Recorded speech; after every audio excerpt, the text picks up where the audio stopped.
C'est toujours l'occasion pour l'organisation, quand c'est comme ça, de faire le point sur les principaux axes de sa politique et surtout de renforcer le partenariat qui le lie à ses partenaires traditionnels que sont par exemple la Fondation Friedrich Naumann, qui n'est plus à présenter ici, et les libéraux démocrates d'Angleterre.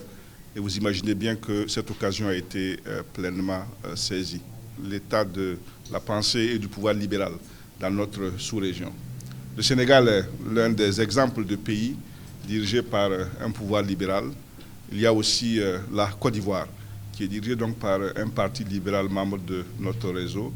Et il y a dans la sous-région d'autres régimes qui, même s'ils ne se proclament pas libéraux, en tout cas mettent en œuvre des politiques qui s'inspirent fortement de nos idées et de nos valeurs.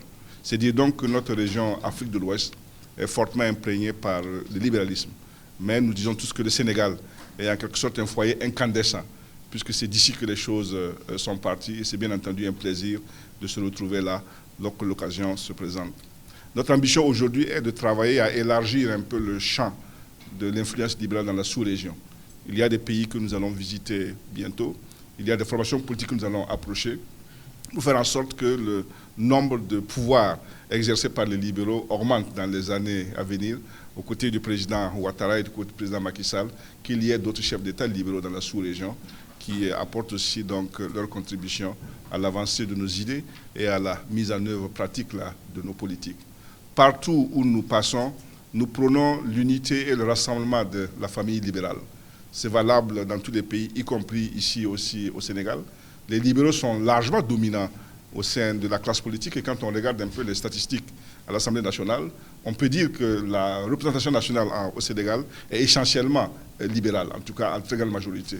Notre souhait est qu'au-delà de ce fait, les principales formations politiques qui se réclament donc du libéralisme puissent trouver le chemin du rassemblement et de l'unité, par-delà leurs différences ou même parfois divergences, afin qu'ensemble, elles puissent contribuer à construire un Sénégal qui soit à la hauteur des aspirations donc, et des attentes des populations sénégalaises qui leur font aussi grandement confiance.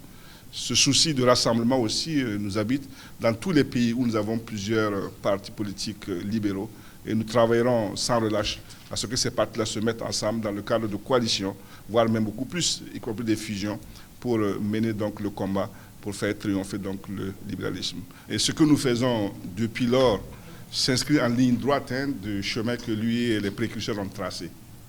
D'abord, le rôle d'un réseau comme celui-là, c'est de promouvoir les valeurs auxquelles nous croyons, celles du libéralisme, celles de la liberté d'expression et d'association, de réunion et de pensée, celles des élections libres et transparentes dans le cadre d'une démocratie libérale, celle d'une économie qui met l'accent sur l'initiative privée et le rôle régulateur de l'État. Ce sont ces valeurs-là qui font le fondement un peu de notre pensée. La question des droits de l'homme, bien entendu, est transversale à tout ça, puisque c'est nous qui sommes un peu les inventeurs de la liberté, en quelque sorte, même si d'autres courants politiques s'en réclament. Et donc le rôle du réseau, c'est de promouvoir ces valeurs-là à travers donc, le continent. Deuxièmement, comme tout réseau, qu'il s'agisse de partis politiques ou de journalistes, c'est de soutenir les membres du réseau dans les actions qu'ils peuvent mener dans leur pays pour accéder au pouvoir ou pour bien le gérer. Et on l'a dit, nous sommes actuellement aujourd'hui la plus grande affiliation politique sur le continent africain, plus que même les sociodémocrates. Et en termes de nombre de partis et nombre de pays présents, nous sommes la plus grande affiliation politique. Et dans les actions qui ont été menées, comme il l'a si bien dit le président, il a été mis l'accent sur d'abord la question de la défense des droits humains.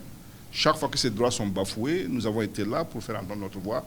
Et récemment encore au Conseil des droits de l'homme des Nations Unies à Genève, avec mon frère et ami Médard ici qui est présent, nous avons porté un message très fort pour ce qui concerne donc la situation des droits de l'homme à RDC, comme d'autres l'ont fait dans d'autres parties du continent africain, notamment le Burundi.